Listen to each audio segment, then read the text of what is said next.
Hey everyone, welcome to Buzzing About Romance. I am Becky, and this episode of Buzzing About Romance is brought to you by Melanie Moreland's Men of the Falls series.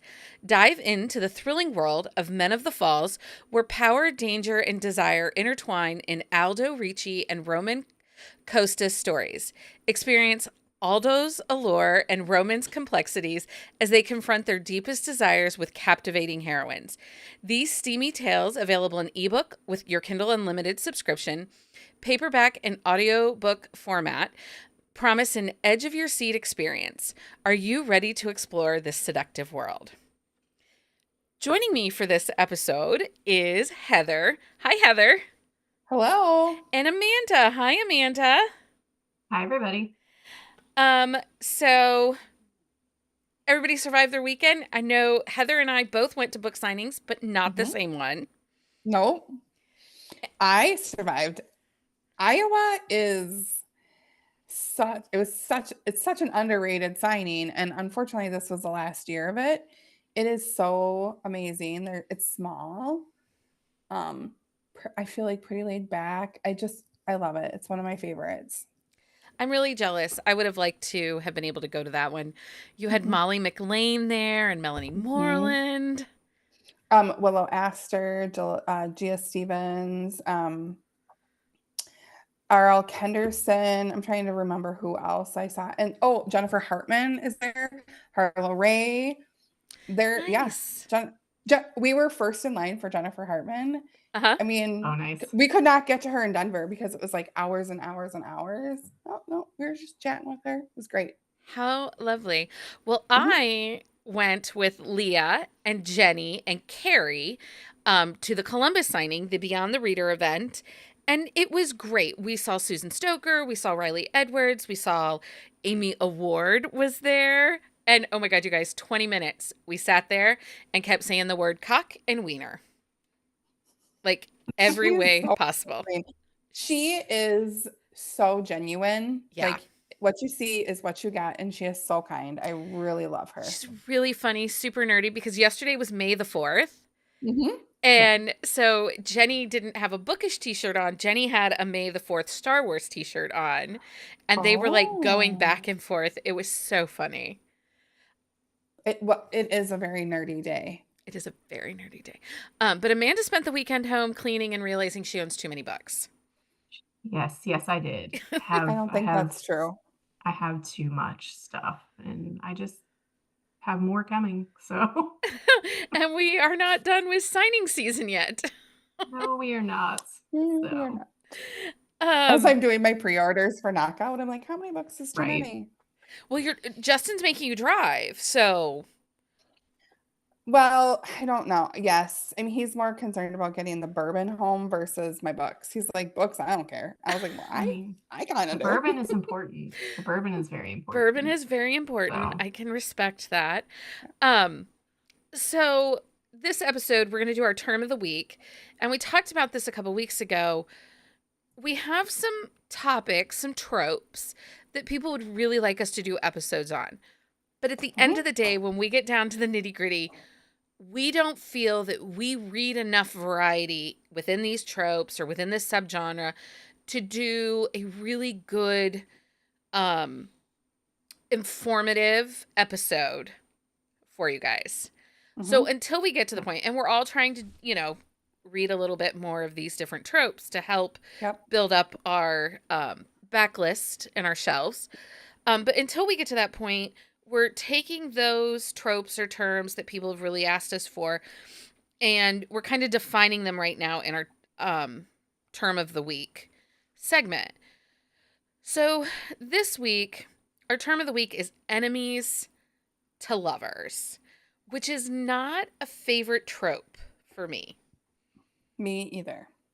I don't mind it, but I don't know that I read like true enemies to lovers. Unless maybe it's sometimes in fantasy. Right. So when we think enemies to lovers, I think the clearest piece for everybody to remember is for it to be enemies to lovers, there 1,000% needs to be history.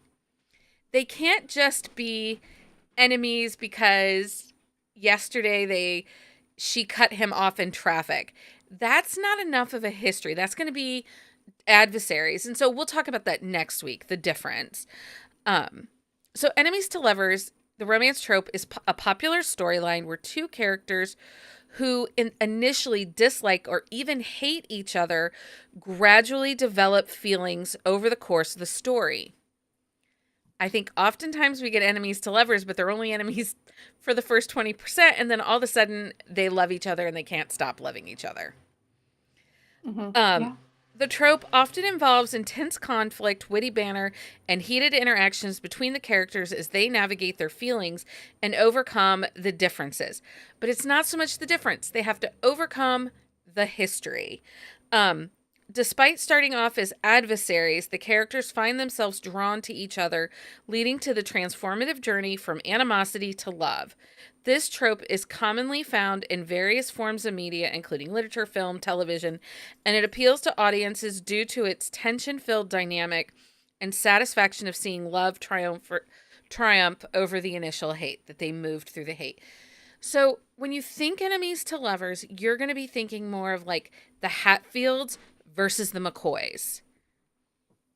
Yeah. Because there's this heated rivalry, deep-seated generational hatred between each other. Just because you're coworkers and you don't like each other, you aren't enemies. There's not enough history. Yeah, that makes sense. I don't like enemies to lovers, so I don't either, because I think I like the banter that we get, the heated arguments. I do like those. Where it falls off for me is it oftentimes feels like it's just a flip of the switch and all of a sudden we don't hate each other anymore. Yeah, the tension is kind of fun. Like when they build the tension and then all of a sudden, like I just read one where she was like John at him and he just grabs her face and kisses her. And it was like, I liked that. I can't remember what that was. So Stacey's asking, would it be families be more forbidden like West Side Story? There would be forbidden elements to it with the family history, but really it's enemies to lovers because they have the history, the warring between all of it. But, then we start breaking down the rivalries, the adversaries, and we'll get to that next week because that is not what we're talking about on this episode. This episode, we're actually going to talk about some of my favorite hero types. I think it's a favorite of all of ours. I do too. I think many of us, it might not be Jenny. I mean, Jenny's like Team Cinnamon Roll, which. Yeah, but, I think all of us on this episode. Definitely. All of us on this episode. For sure. So in today's episode, we're diving into the allure of the over-the-top protective hero in romance novels. From the knights in shining armor to the modern-day guardians, these heroes stop at nothing to shield their love interest from harm. Join us as we explore the irresistible charm, dynamic relationships, and swoon-worthy moments that make these heroes a beloved staple in the romance genre. So grab your favorite cozy blanket, get ready to swoon as we journey into the world of over-the-top protectors in romance books. Let's dive in. So before we get to like book recs, let's talk about this idea of the over-the-top protector. The hero that will do all that he can for his heroine. And I don't know that all of them have to have touch her and die vibes, but that definitely is going to be kind of a feel for a lot of them. Yes. Yeah. Go ahead. Go ahead. No, you go ahead. Nope, because it's going to come up a different time and it will fit better. So characteristic appeal. Why do we love these characters? Why are these the men that oftentimes become our book boyfriend? I personally think that a lot of these guys that have these over the top touch her and die vibe is their heroines are strong. Like the heroine doesn't necessarily need him to be that way. He wants to because that's how much he loves her. And she's not like this wilting flower. I kind of like how the heroines are usually a little bit more, strong-willed, or they're not Assertive. meek. Yeah. They're not damsels in distress.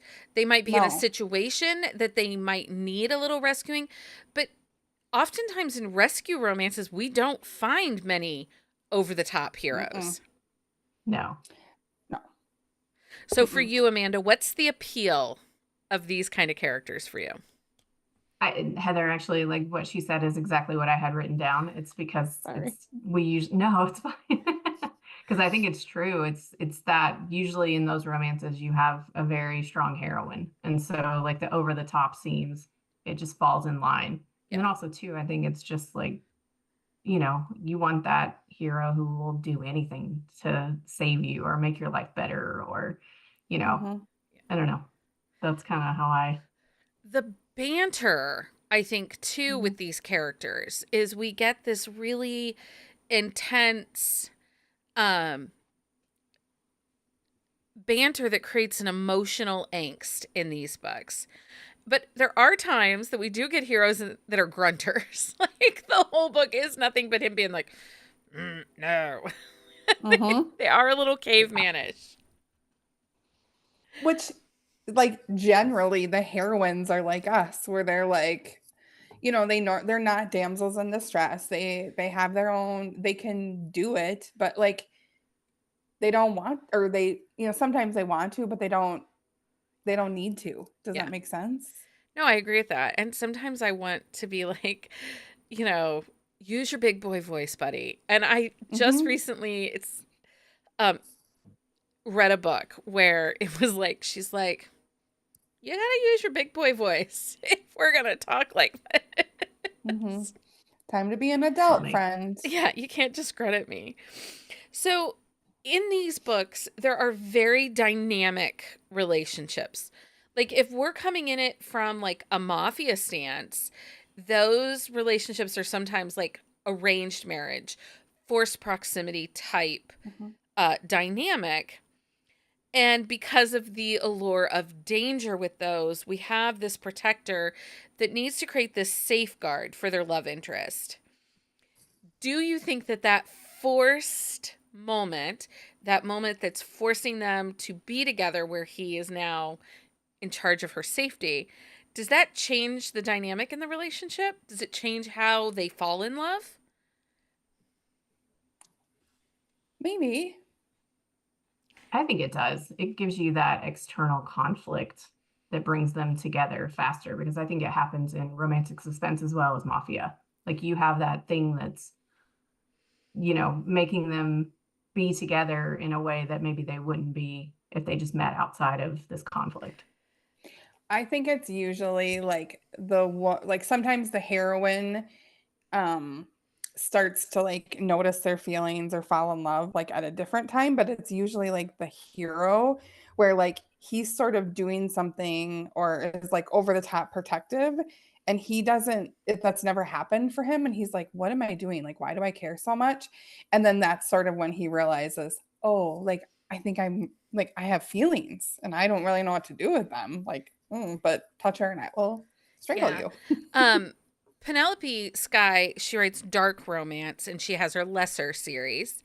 And in that one, the heroine comes to him because his enemy, who's also his half brother, she's hiding from him.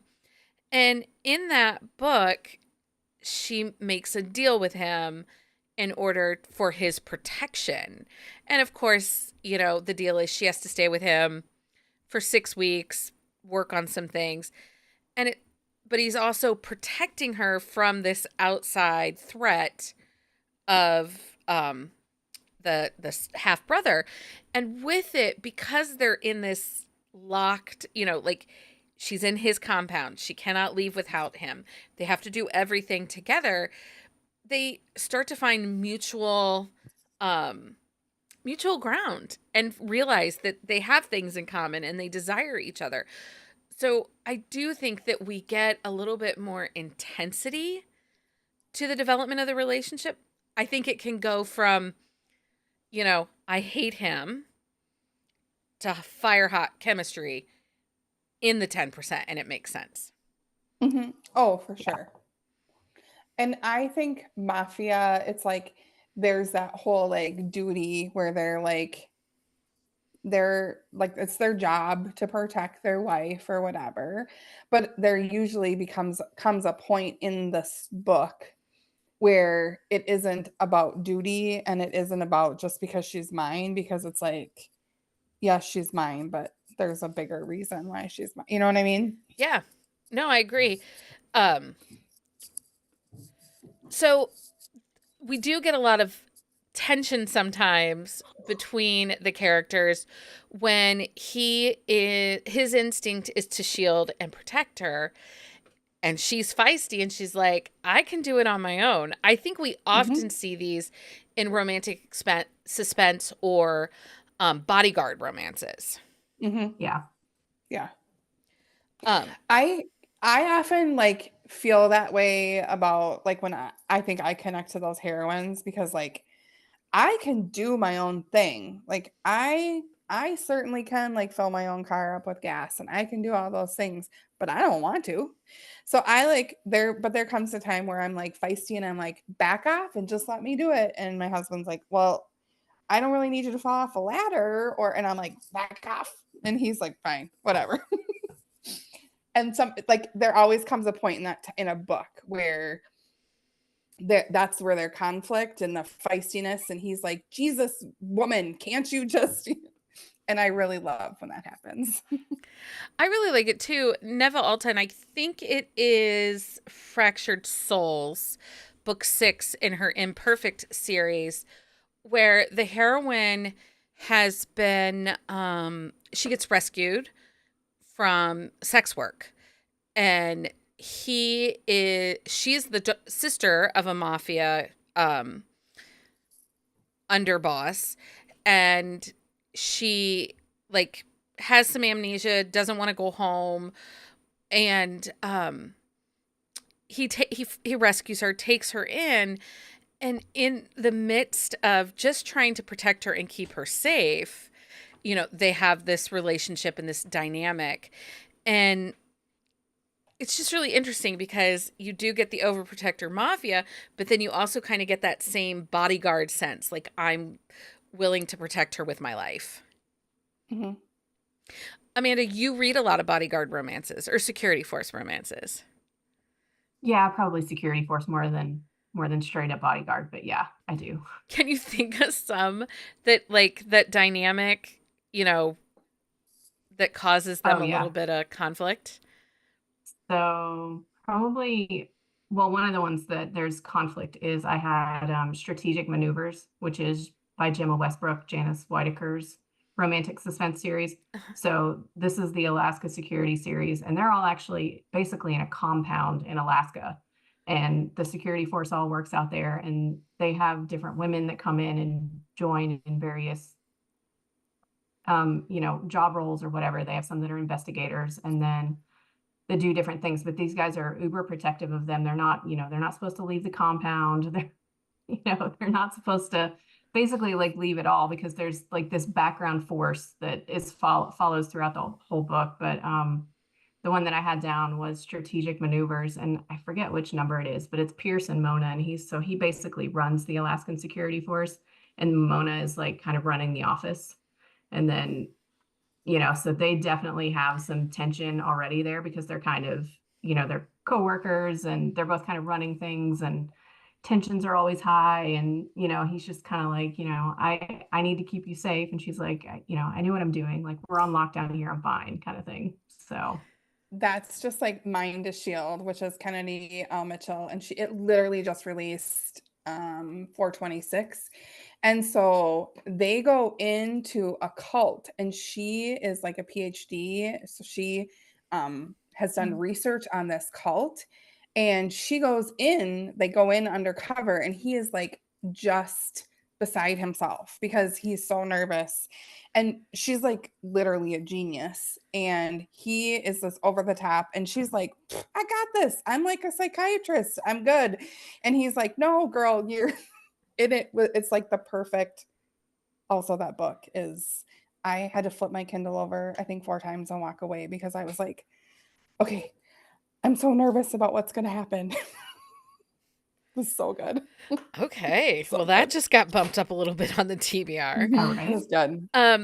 Sue brought up close or forced proximity plays into this trope a lot too. Yeah, it does. And it really does. And I oftentimes think that these, with the over the top protectors, oftentimes are that borderline of close proximity that's really almost forced proximity. Mm-hmm. Yeah. You know, they are close, but there's not a lot of choices because of the dynamic that causes them to be together. Yeah, I mean, if they're in danger and they're kind of on lockdown or, in a safe house or something like that, they can't really Mm-hmm. go anywhere. You're kind of you're not really getting out anywhere. Or he perceives there's some sort of danger, which there usually is, because, like, let's be real. Yeah. That's why we read it. So conflict and growth in these books. So we have the external threat oftentimes with these over-the-top protectors, but then there also tends to be internal struggles. And a lot of times with these books, there aren't third act breakups Mm-hmm. because it is that external conflict that tends to cause that dark, intense moment of action. Yes. Is that part of the reason you love it, Heather? Probably. Same. Probably. So what kind of external threats do we tend to see that cause these over-the-top protectors? Like, immediately I think stalkers. Stalker, yeah. And we can have them in things that are contemporary romance. This is not exclusive to dark. Mm-mm. It's not exclusive to suspense. I think that there is contemporary books where we see this. So we have stalkers, exes, because the first Wilder Brother book by Carrie Ann Ryan, her ex is causing some drama. Yeah, you can also have if they're witness to a crime. Witness to a crime. Yep. Rock stars, they can get overly protective, because they're shielding them from paparazzi. True. Because if you think, I didn't even think about that.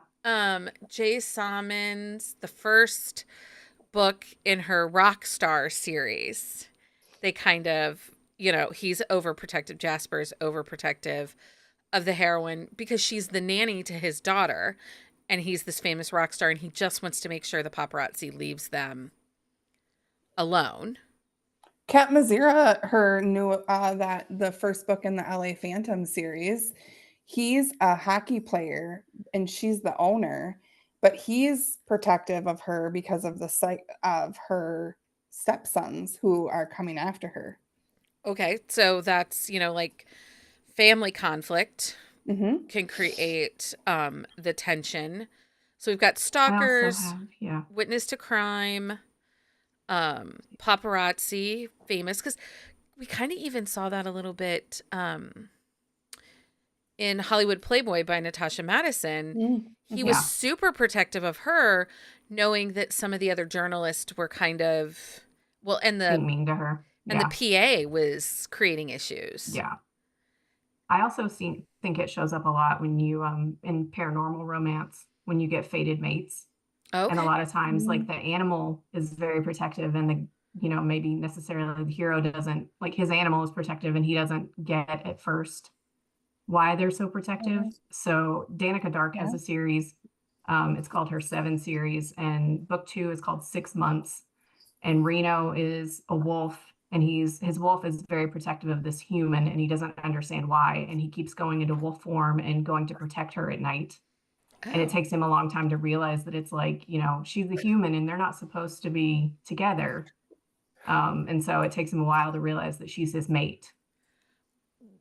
What the first book in Juliet Cross, they Wolf actually, and I have to, Wolf Gone Wild, I have to say this for Lindsay because she's not on this episode, but in that episode, the human form is actually protecting the heroine Right, is Mateo the hero or is he the internal wolf?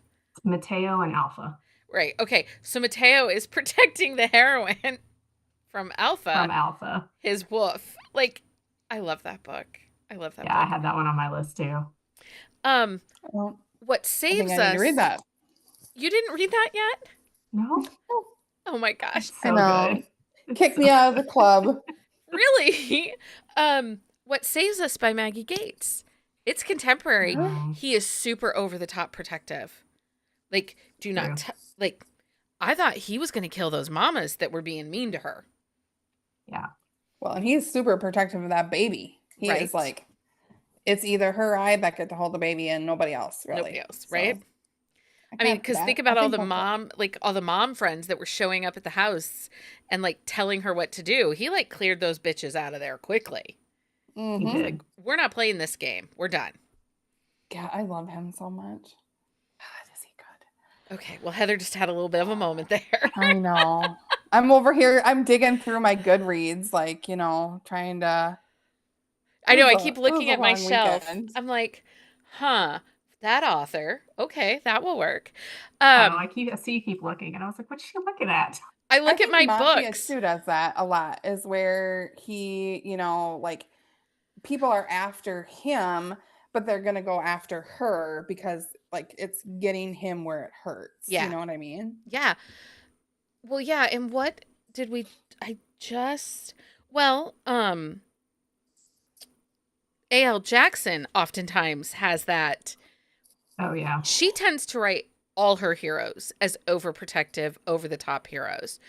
And oftentimes they're trying to protect the heroine because of a choice they made in their past.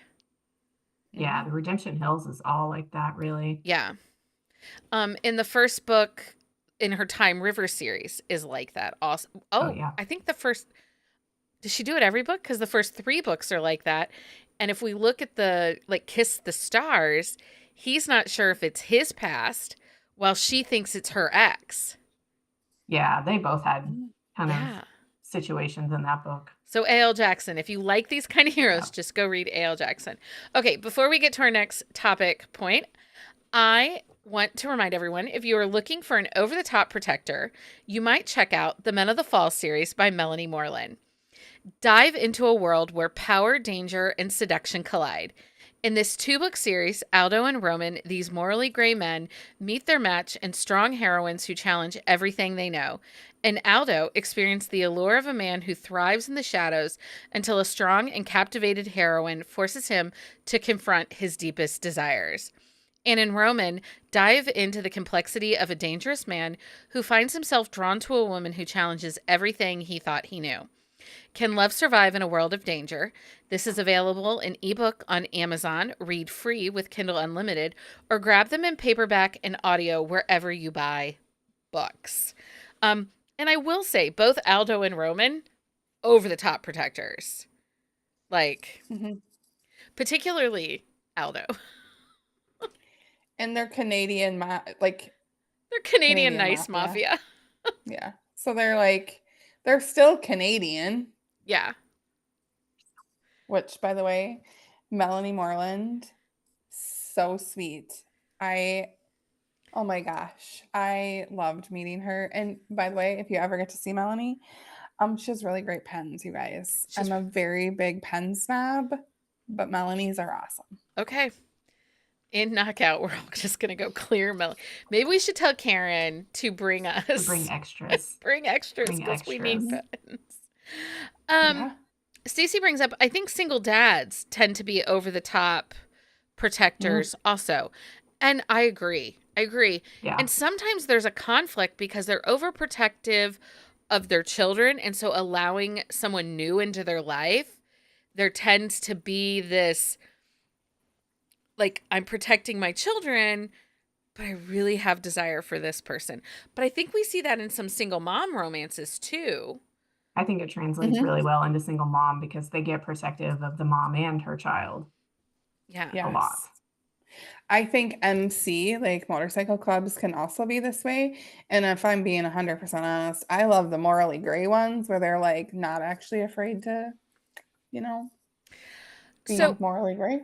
I know that Heather read it. I'm not sure if you read it, Amanda, but Reluctantly Royal by Mm. Erin Nicole, which is Erin Nicholas. Not yet. Hero Torin, he's an over the top protector, but he's not an alpha Mm-mm. hero. He's a little bit of a squishy cinnamon roll. Yeah, he protects her like emotionally. Yeah. Oh, It's okay. not as physical. It's not a Mhm. physical danger. She's very much afraid of public speaking and putting herself out there. And so he does everything he can to shield her. So it's kind of like that paparazzi feel, too. Yes. Okay. So yeah, you're almost getting like the celebrity situation there because Yes. she's royal. Yeah. Yeah. Okay. I Um, also feel like I should probably say that this does happen in MM. Eden Finley has a really great series, an MM series of former military, like Zeus and Atlas. I can't think of the name. Team Mike Bravo. Very good. Perfect yeah. example. Well, if we think about Jiffy Kate's Come Again, she leaves an abusive relationship, ends up in New Orleans, and gets hired at his bar. And once he knows there's a story, like immediately he knows she's running for something from something. And once he realizes it, he starts to put things in place to keep her safe and um protect her. And the thing is that's really contemporary romance. He's just a guy that owns a bar. Yeah, and like the Fury brothers too. I Yeah, mean, exactly. yes, like they're all, I mean, book one in the Fury brothers But is yeah, Dante's book Mhm. one is Fury. So one of the Yeah. ones that I really like because it's romantic suspense, but it's unusual romantic suspense, and that is Codename Omega by Sawyer Bennett. Because he is not tasked with keeping her safe. They have a chance encounter. He accepts a stolen dog. That is one of my favorite books ever. Oh my gosh, I just reread it too. So It's good. his that heroine is Abby also. And she's a hot mess. I mean, she's trying to shut down a puppy mill. She's a veterinarian. He is home from a mission with the Jameson Security Force, and she's just a mess. Like, he meets her the first time at the vet clinic. She gives him the stolen dog that he's keeping safe. And then the next day, he runs into her at the pet store Getting arrested. getting arrested because she was protesting. And he's like, "What are you doing?"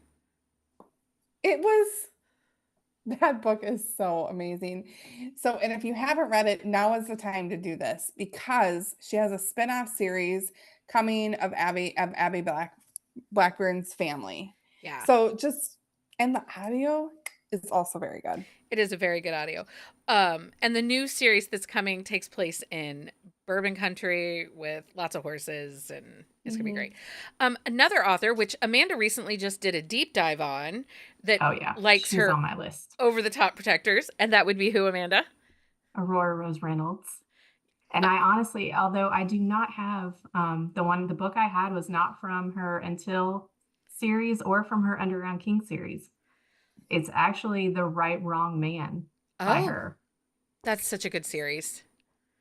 So, I mean, it's Braxton and Dakota are the hero and the heroine, and they actually meet because she's going out on a blind date and she thinks that it's him that she sees on the street. And she goes up and says, "Oh, are you so and so?" And he basically says yes. And they end up having a one night stand. And then she ends up actually working for his company. He owns a media company.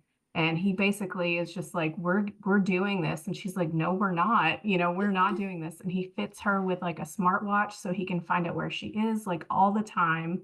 He hacks into her emails, like he tries to get her moved to a different department. And then you find out later that part of it is to keep her safe because she has kind of a stalker a little bit. And like he is way over the top. He is so over the top, like even more so than like the guys in her like Until series and the Underground Kings. Like this guy is just like it's Well, crazy. and I was thinking of Before We Fall, Oh yeah. because he's like, well, he broke up with you, then you should live with me. And she's like, I'm going to just stay in my friend's apartment because she's not there right now. And He's like, no, you're just moving in with me. stay in with me. So another one that comes up for me is, and we're talking about the third book in the series, but Melissa Foster. Not all of her men are over the top protective, but like for the love of whiskey. Like once Cowboy meets Sully, he doesn't let her out of his sight. No, but he gives her enough room too. Like Right. I don't think he's not so much in her face. He does a little bit of his behind the scenes, I think. Marie James has a Blackbridge security series, and book number 2, Shot in the Dark, it's the IT guy, a Ren, and he's super awkward, but so he's not like out in the field, but he is so over the top protective. He like literally hacks into cameras to like follow his love interest, and it's really good. And he doesn't just do it for his heroine, he does it for all of their heroines. He's over the top protective of a lot of women. So we talked about like some of the more common subgenres that we see it in. Obviously, we're going to see it a lot in mafia. You tend to see it a lot in suspense. I think it's prevalent in contemporary. Mm-hmm. You said, Amanda, you said we see a lot in PNR. Yeah, especially with fated mates. Yeah. Heather, do you think we see a lot of it in alien romances or monster romances? Yeah, I was just gonna say, I think the Horde Kings, they have their own way of being like over the top, but I would say they're more like strategic. I don't know if strategic is the word, but they kind of maneuver themselves more is the word I'm maybe thinking. Do you know what I'm saying? Yeah. Like, it's a little more her from experiencing like not traumatic events, but like setbacks. Yeah, they more like pave the way for her to everything to go well. And y'all are going to laugh, but I do believe the door in Unhinged is an over-the-top protector by Vera Valentine. I believe you. I haven't read it, though. We're just going to have to believe you on that one. I believe you. I mean, he's a door. He stops people from coming in. How much more protective can you be? Picture a door. I'm glad that someone's imagination can do that for them. But I feel like you're door shaming a little bit, Heather. Door shaming. Oh my gosh. Oh my gosh. I mean, it's okay, Heather. You know. To each their own. I am really not going to yuck someone's yum. If you're into that, cool. So it's really interesting. I don't think that every romantic suspense has over-the-top protective heroes. Because I was looking around and I was thinking, like, Catherine Cowell does not write over-the-top protective heroes. No, she doesn't. Like, I couldn't think of one in hers that he's over the top. It all, like, fits in line. Because none of them... Yeah, so here's the thing. Do you think if they are law enforcement... Not always. That doesn't make them over the top because they're in law enforcement. They would have to break the law to be over the top, I think. Yeah, I mean, I think you have to go beyond wanting just like somebody to be secure conscious, wanting to have a security system or lock your doors, or that's just kind of like something you say to anybody that you care about. But yeah, I think it has to be more than that. Okay. So I would agree. Other authors that you think write phenomenal over-the-top heroes. I'm going to say it again until all of you people read these books. Rena Morgan. Oh, yeah. Yeah. You 100%. Can just stop it over there, Heather. Hey, I have already said I have book 1 and I am going to do it. We're going to listen to it on the way down to Louisville. Merritt started the Menahaven last week. Sends me a message. She's like, why didn't you tell me to start these sooner? Merritt, She's been telling us for years. Why'd you do that now? She's going to be on me more. I don't know. Like, I saw she posted it and I was like, what are you doing? Now I'm going to get more and more crap. And she's like, I'm sorry. I had to do it. They sound so great. I'm like, they do, but Rena Morgan's Mafia series, which is very light mafia. It's not super violent or dark, but they are burn the world down for their women, over the top protectors. And there's only 3 books in that series, so that might be a little easier, a little more digestible. And those books are available on Hoopla and Anyplay. okay. So there's that. So I said Rena Morgan. Heather, who's another author that writes really great overprotective, over the top heroes? I don't, let me think about it. I'm looking through my Kindle and I'm Okay. really getting there. Who do you Hold got, on. Amanda? Okay, so I have Natasha Madison for the Southern series. So you can like look at my Goodreads and see which ones that I rated high, because all the ones that I rated high in that series are the ones that have the overprotective heroes.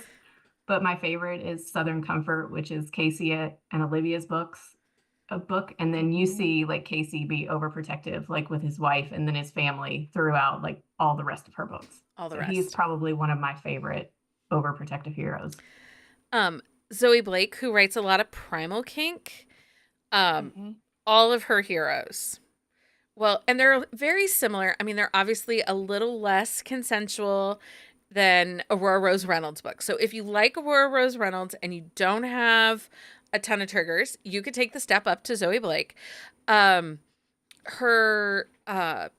Russian Mob series, her Sweet series, the Cavallari series, all of those men, like, instantly, this is my woman.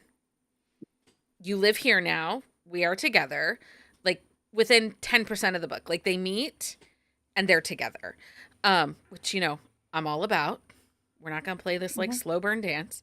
But all of them are willing to burn the world. Like, the moon is on fire for their women. And I love her books. I cannot suggest her books enough. But if you have triggers, don't read them. Heather. All right, I've got a series. Jill Ramsauer. Her Burn Brothers. So like book 2 is like literally a forced marriage. Like in one of the books, like he's holding her in a wedding dress, like passed out, going into an airplane. A meet That's cute with a how we meet knife. them. Yeah, a meet cute with a knife. It is so good. And then book 3, Ruthless Salvation, is a stalker. So she has a stalker and it isn't him, even though he is also stalking her. Very good. Such a great series. Amanda, would you say the hero in Pray Tell is an over-the-top protector by Amanda Richardson? Chase, yeah, I think he is. I think so too, because at first he's just trying to protect her from him and his history. Yeah, and then he's trying to protect her from everything else. Okay, what else do you got, Amanda? So I have Susan Stoker on mine.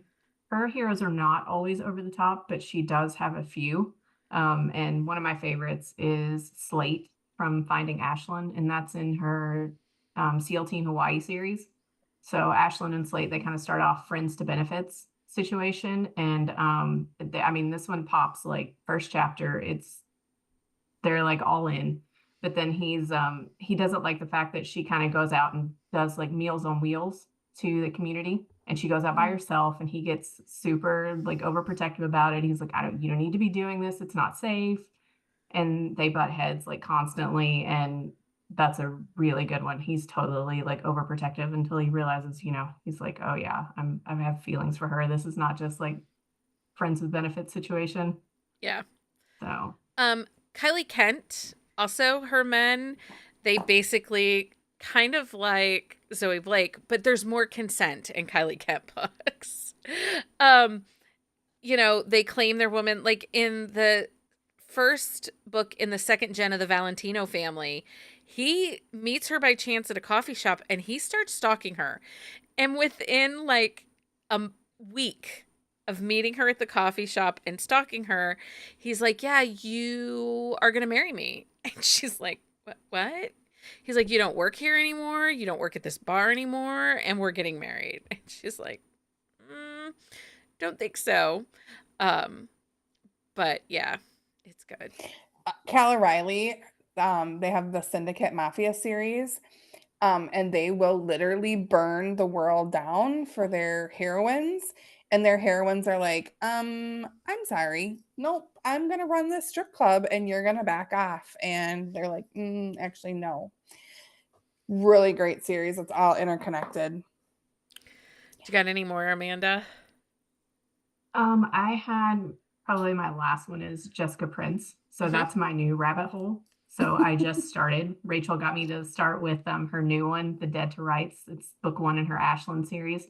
So I read that book and immediately started Hope Valley like last week, and I'm on the last book. So I'm 12 books in at this point, and they're all pretty much over the top protective heroes. So yeah. Rachel is just reading so much. He's like, oh, I know, I can't keep up, but yeah, I mean, if you like Aurora Rose Reynolds, like this was another one like in that vein for me. So it's been really easy for me to just binge, and she has a lot of books in her backlist, so I'm enjoying it. I was gonna say that's nice. Can you think of any sports romances that we have over the top protectors in? I don't think we see them a lot. Not a lot, but I think, and I haven't read it, but is the Until I Get You by Claire Contreras? No, he's not protective. Okay. He's not protective. He's bent on revenge. Callum by Sawyer Bennett, but it's not really a sports romance. He's the general manager of the Titans. Yeah, he's kind of over the top protective. And Pick 6 by Maggie Rodden. He's a little over the top. Okay, that's a football. He's like, she has her ex is a douchebag, and yeah, so he goes a little overprotective there. Oh, My Boyfriend Wild is kind of an over the top protector because Clark, had this bad experience with a reality TV show, and he won't let anyone say anything bad about her. You know why? Because he's the best. We just had to talk about him. I mean, we weren't getting that just episode. Once. Rena and Wild in one book in one episode.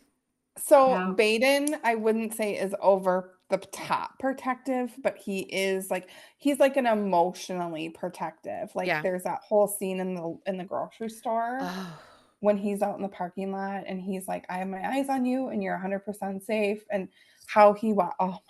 That is so swoony. And you have Cohen who goes after the mean girls in the bar. That's true. That is true. I do. Let's get all of our favorites. We're just gonna get all the men out. We're gonna squeeze them all. And Dax. I mean, I'm sorry, Dax. I just love him so freaking much. I get it, sister. I get it. I'm like, those men. Okay, so those are our over the top protector hero suggestions. Some people were claiming we were destroying their TBRs. Our answer to that is you're welcome. Glad we could be of service. So that leads us to that time. It's that time, everybody. Yep. For Book of the Week. It's Book of the Week time. Heather, what's your book of the week? Meant for Her by Natasha Madison. I got it last week and I've had no time and it is killing me and I'm probably not sleeping tonight. I just love this family. The premise is so good. It's teammate's wife, his best friend. I'm not spoiling it because it happened in a previous book. He dies. And he's like very distraught. Obviously, his widow's distraught. They have 2 little girls, and Christopher is just reeling, and it's really good so far. Okay, love it. Amanda, what's your book of the week? Okay, so my book of the week is Love to Hate You by Jessica Prince. It is part of the Hope Valley series, and I forget which number book because I'm on like 12 at this point. But so So this one is Hayden and Micah. Hayden is a single mom, and her ex cheated on her with her best friend. So she's moved to Hope Valley to get away from everything. She moved in with her great aunt, who happens to be neighbors with Micah. He's in law enforcement in Hope Valley, but they also actually meet before she moves to Hope Valley, and they have like a one-night stand. Oh. And they don't know each other, and then they run into each other in the grocery store in Hope Valley, and he thinks she's following him. And so they have this big blow up. And then turns out they just kind of like antagonize each other for a good portion of the book, which is great. But then my favorite part is her daughter Ivy, who's like this little motorcycle 4-year-old princess. Like, she's adorable. He calls her Monster, and he falls in love with Ivy first, I think. So I love it. It was really good. Okay. My book of the week is Gareth by Samantha Whiskey. This is the final book in her Billionaire Games series. So we started with Asher. It's been following all the guys. Gareth is our hero. He is the second son of a mafia family, but he's left the mafia and gone legit. His heroine is the daughter of a Irish mafia guy who has kind of bet his way or bought his way into their billionaire poker game. And that's the premise of the series. And they've been kind of dancing around each other for the 2 years that these games have been going on. And she finally comes to him and says, I need your help. You have to make me undesirable. My father is trying to marry me off to an old mafia guy. And he is an over-the-top protective hero. And super Sweeney. I've been dying for this book. It read super fast, and I cannot recommend it enough. So, and I hope the way she writes this book, there are 2 characters that is Gareth's brother, that's the head of the mafia, and Gareth's best friend, Dante. I'm secretly hoping that she's going to write a mafia series. Samantha Whiskey, if you're listening, the answer is yes, please do it. Okay. You have our vote. Okay, so Patreon update. Celebrating 2 years in the Hive in the month of May is Kimberly and Amanda. Yay! Amanda, you've been dealing with us for 2 whole years. I know, right? They have sponsored 312 episodes of Buzzing About Romance. So thank you for being members of the Patreon. Okay, Mag. Words are hard. Sunday night, need to go to bed. Our May swag packs will be en route I'm going to start over. Our May swag packs will be en route, filled with enchanting surprises around May 10th. May swag packs are sponsored by author Gracie Cooper and Maude Winters. And you guys, the amount of swag in this pack is amazing. They're so good. And we also have a couple items from Laura Lynn Page from her first sponsorship, some other stuff that I found. Inside each pack, discover an array of love-themed goodies designed to ignite your passions for love stories. And guess what? We ship these worldwide, so everyone can join in on the fun. Reading journals for May in August should be also hitting mailbox this coming week.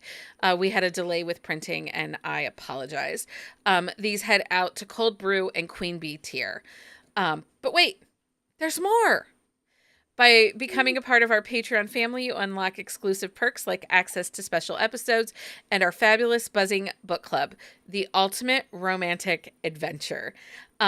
Because in the month of May, we have Marie Johnston, and then in June, we have Amy Award. And I looked before we started, and the winning book for June is Cock Down the Block. So we will be doing another Cock Down the Block read. Stay up to date on all of our events by subscribing to our newsletter and checking out the event calendar at bookcaseandcoffee.com/events. From happy hours to IG lives and book clubs, there's always something exciting happening in our community. As we bid you adieu to another enchanting episode of Buzzing About Romance, we hope our discussion of over-the-top protectors has filled your TBRs. So, If you are, let's see here. Oh, keep turning those pages and indulging in the joys of romance. In need of your next over-the-top protector seduction, Jesus Christ, why am I falling apart right here at the end? Late. In need It's a of long your day. next over-the-top protector, seduction awaits. Experience passion and suspense in the Men of the Fall series. Aldo and Roman are available now in ebook form with Kindle Unlimited. You can indulge in those steamy stories while paperbacks and audiobook lovers can enjoy them anywhere. Are you ready to explore the allure of the falls? Check out Men of the Falls for a thrilling blend of passion, danger, and seduction. Again, these are available in ebook on Amazon. You can read free with Kindle Unlimited or grab them in paperback and audio wherever you buy books. Stay fabulous, stay flirty, and keep buzzing about romance. Amanda and Heather, thank you so much for joining me for this episode. Thanks for having us. Anytime. Thanks for having us. We are back Wednesday night for our next Sip and Discuss episode. The Taste of Whiskey by Melissa Foster. A Taste of Whiskey Yes. by Melissa Foster. So you will find us there Wednesday night live right here on the YouTube or wherever you get your podcasts. Until next time, everybody, happy reading. Bye. Bye.